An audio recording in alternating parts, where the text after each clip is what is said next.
بسم اللہ الرحمن الرحیم۔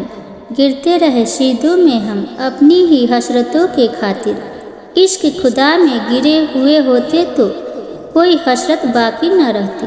میں نے کبھی خود کو اتنا سمجھدار نہیں سمجھا کہ دوسرے مجھے بیوقوف لگے۔ میں نے کبھی خود کو اتنا نیک نہیں جانا کہ باقی سب مجھے گناہگار نظر آئے۔ اے پروردگار، اے عرش و سما کے مالک، تو غفور ہے، تو رحیم ہے، میری توبہ قبول کر، میرے گناہ دھو دے، میری دعائیں سن لے، میرے دل کو ہدایت دے، میری زبان کو درستی دے، مجھے گناہوں سے بچا اور نیک اعمال کرنے کی توفیق دے۔ صبر کرنا سیکھ لے۔ اللہ سب جانتا ہے، وہ جانتا ہے کہ آپ کب کن وقتوں سے گزرے ہوئے ہیں، اور اللہ وقت بدل دیتا ہے کیونکہ تبدیلی کائنات کا اصول ہے۔ اسے کہنا مکمل کچھ نہیں ہوتا۔ دکھوں کے شہر میں جب رات ہوتی ہے، مکمل بس رب کی ذات ہوتی ہے۔ حضرت علی رضی اللہ، جس سے محبت کی جائے اس سے مقابلہ نہیں کیا جاتا۔ کسی کو پا لینا محبت نہیں بلکہ کسی کے دل میں جگہ بنا لینا محبت ہے۔ اے تمام جہانوں کے بادشاہ، میں تجھ سے تیری رحمت کا سوال کرتی ہوں۔ اے اللہ، تو اس دنیا میں جتنے بھی مجبور لوگ ہیں جو تیرے علاوہ اپنی مجبوری کسی کو بتا بھی نہیں سکتے، تو ان سب لوگوں کی مشکلات حل فرما دے۔ لوگوں میں کچھ ایسے بھی ہیں جو کنارے پر رہ کر اللہ کی عبادت کرتے ہیں، اگر کچھ فائدہ ہو تو مطمئن ہو جاتے ہیں، اور اگر کوئی مصیبت آ جائے تو منہ پھیر لیتے ہیں۔ ایسے شخص نے دنیا بھی کھوئی اور آخرت بھی، یہی تو کھلا خسارہ ہے۔ حضرت عثمان غنی رضی اللہ نے فرمایا، جس انسان کو سال بھر میں کوئی تکلیف، کوئی رنج نہ پہنچے تو وہ جان لے مجھ سے میرا رب ناراض ہو گیا۔ مشکل وقت میں ہمیشہ دعا کیا کرے، کیونکہ جہاں انسان کا حوصلہ ختم ہو جاتا ہے وہاں سے رحمت خداوندی شروع ہو جاتی ہے۔ لوگ آپ کی زندگی میں آئیں گے اور چلے جائیں گے، لیکن آئینے میں نظر آنے والا شخص ہمیشہ آپ کے ساتھ رہے گا۔ لہجہ خود کو جانے اور خود کی قدر کرے۔ جس دن تمہیں یہ پتہ چل جائے کہ جو کام تمہاری مرضی سے نہیں ہوتے وہ تمہارے لیے کتنے بہتر ہوتے ہیں، اس دن تمہاری بے سکونی ختم ہو جائے گی۔ جس طرح لیموں کی ایک بوند ہزاروں لیٹر دودھ کو برباد کر دیتی ہے، اسی طرح انسان کی انا بھی اچھے سے اچھے رشتے کو برباد کر دیتی ہے۔ سب سے جلدی جس چیز کا ثواب پہنچتا ہے وہ نیکی کرنا اور رشتہ داری نبھانا ہے، اور سب سے جلدی جن کا عذاب آتا ہے وہ بغاوت اور رشتہ داری توڑنا ہے۔ زندگی کی سچائی کو سمجھنا بہت مشکل نہیں ہے۔ جس ترازو میں دوسروں کو تولتے ہیں، کبھی خود بھی اس میں بیٹھ کر دیکھیے۔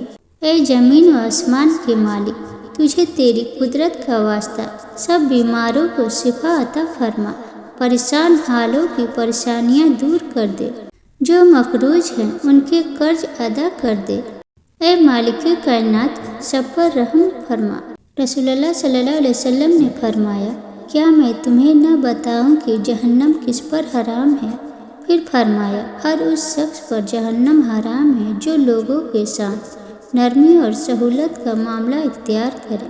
انسان اور جانور۔ حضرت علی رضی اللہ سے پوچھا گیا کہ جانور اور انسان میں کیا فرق ہے؟ آپ نے فرمایا کہ جو صرف اپنے لیے سوچے وہ جانور ہے، اور جو دوسروں کے لیے سوچے وہ انسان ہے۔ حضرت عمر بن خطاب رضی اللہ عنہ کی 6 نصیحتیں۔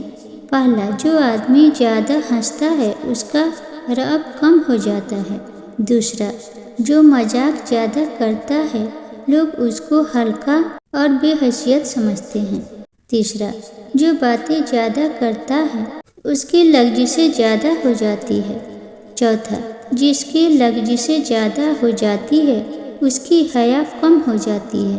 پانچواں، جس کی حیا کم ہو جاتی ہے اس کی پرہیزگاری کم ہو جاتی ہے۔ چھٹا، جس کی پرہیزگاری کم ہو جاتی ہے اس کا دل مردہ ہو جاتا ہے۔ کیا ہم جانتے ہیں نبی کریم صلی اللہ علیہ وسلم کی زندگی سے متعلق چند باتیں؟ پہلا، آپ صلی اللہ علیہ وسلم نے زندگی میں ایک حج کیا۔ دوسرا، آپ صلی اللہ علیہ وسلم نے زندگی میں 4 عمرے کیے۔ تیسرا، آپ صلی اللہ علیہ وسلم نے زندگی کے 53 سال مکہ میں گزارے۔ چوتھا، آپ صلی اللہ علیہ وسلم نے زندگی کے 10 سال مدینہ میں گزارے۔ پانچواں، آپ صلی اللہ علیہ وسلم کے 3 بیٹے تھے، قاسم، ابراہیم، طاہر۔ چھٹا، آپ صلی اللہ علیہ وسلم کے ہم شکل صحابی کا نام وحیہ کلبی رضی اللہ عنہ تھا۔ ساتواں، آپ صلی اللہ علیہ وسلم کے دانت مبارک جنگ احد میں شہید ہوئے۔ آٹھواں، آپ صلی اللہ علیہ وسلم کی وفات پر حضرت علی رضی اللہ عنہ نے غسل دیا۔ نواں، آپ صلی اللہ علیہ وسلم کی تدفین کے لیے حضرت ابی طلحہ رضی اللہ عنہ نے قبر کھودی۔ رسول اللہ صلی اللہ علیہ وسلم نے فرمایا، قیامت کے دن اللہ ساری زمین کو اپنی مٹھی میں لے گا اور آسمان کو اپنے داہنے ہاتھ میں لپیٹ لے گا، پھر فرمائے گا، ان الملک این ملوک الارض، آج حکومت صرف میری ہے، دنیا کے بادشاہ آج کہاں ہے؟ سننے والا سن کر، دیکھنے والا دیکھ کر اور سہنے والا سہ کر جب خاموش ہو جائے تو سمجھ لینا کہ اب اس کا معاملہ اللہ کی عدالت میں پہنچ گیا ہے۔ شیخ سعدی: جب مجھے پتہ چلا کہ محل کے بستر اور خالی زمین پر سونے والوں کے خواب ایک جیسے اور قبر بھی ایک جیسی ہوتی ہے تو مجھے اللہ کے انصاف پر یقین ہو گیا۔